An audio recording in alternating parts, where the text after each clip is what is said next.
Now, the biggest war, however, is not the war on terror. That still uh, really doesn't start until 2001. But a war that breaks out that is called the humanitarian war. And really, it's what was at one time Yugoslavia. And then we also have to talk about Somalia here. Okay, these are the countries we're now involved with war-wise uh, that Clinton is focused on. And maybe this is the reason we're not able to see what Al Qaeda is doing because we're focused on this. So here we go. Yugoslavia was set up, as you can see here, around the time of the USSR. Sorry about that. And it's ruled by a man named Tito. Now, Yugoslavia is made up of a whole bunch of little countries. Okay, you've got Slovenia and Croatia and Bosnia-Herzegovina and Montenegro and Serbia and Kosovo and Macedonia. Macedonia is Alexander the Great, guys. So what happens is, in 1991, when Tito passes away and the Soviet Union is breaking up, all these countries begin to declare independence. What they want, Yugoslavia means United Slavic People. All these people speak a Slavic tongue. Latin, okay? Latin gives us the language of English and French and Spanish and Italian, etc. Portuguese. Slavic gives us Croatian and Macedonian and Montenegrin, etc. So all these countries begin to start declaring independence. And the major question is, what type of government are we going to have in Bosnia? Because there exist three ethnic groups. There are Croats, who feel Croatia should have control. There are what we call the Bosnian Muslims, or the Bosniaks. They feel an Islamic country should be here. And then there's also Serbians who feel Serbia should be in charge. Now, what happens next is probably the worst thing.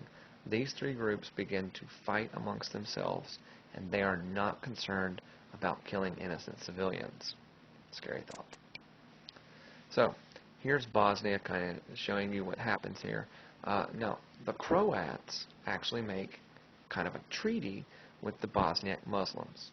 So the Serbians are going to go against this group, okay? And then there's some infighting there as well. Serbia is going to be kind of run, and the vocal mouthpiece of this is my favorite name of all time to say, Slobodan Milosevic. Steve. I like to think, Slobodan means Steve. I don't know what it means. But it'd be like, yeah, Steve. What's up, Slobodan? What's it going?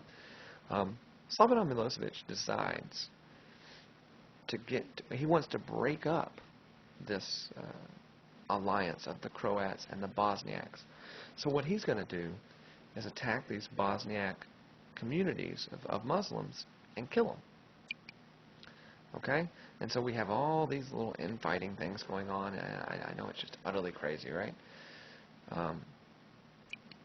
Let's go on to this. The Bosnian Muslims, okay, are going to be wiped out by the Serbian and Croatian civilians in what we call ethnic cleansing, okay? So this is ethnic genocide. This is genocide, ethnic cleansing. Much like what Hitler did to the Jews. He put them in camps, he brought them out, he shot them. It's almost identical to it. We have another Adolf Hitler in Europe. Oh my gosh, this has to stop. NATO, at this point, goes and says, well, how can we get involved? Because we do this. NATO is going to use the phrase humanitarian war. We're going to bomb because we love. Now, there's no such thing as a humanitarian war. Innocent civilians do die. I remember seeing this very vividly on TV. They had night vision. I mean, it was very, very chaotic. In the end, they do force Serbia back. However, the community of Bosnia after this is horribly torn apart. There are landmines that they are still cleaning up today, and these landmines don't care if you're 5 or 50. You walk over them, they could explode. And it poses a major problem, and that is, after we've gone to war, who does the cleaning up? Who does these things? So, again, NATO is seen in this light here. Now, let's turn our attention to Africa. If you go down the Cape of Africa, which is the very bottom part, the pointy part, right? and it was a way we had to get, it's a major shipping lane to get to Australia, places like that.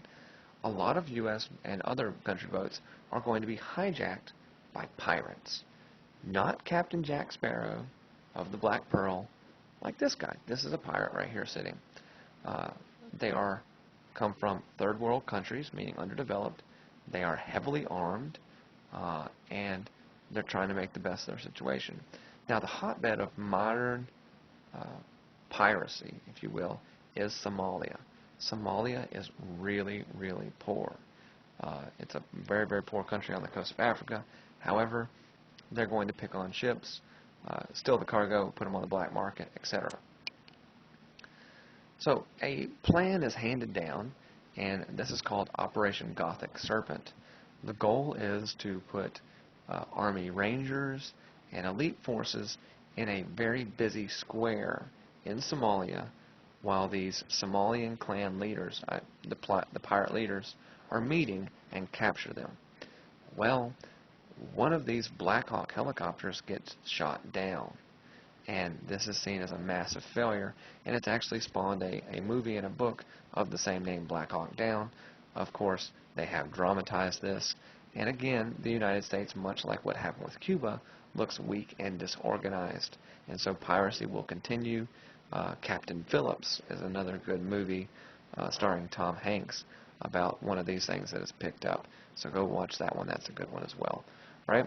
We only have about a few videos left. We're now going to move into the election of 2000 and George W. Bush.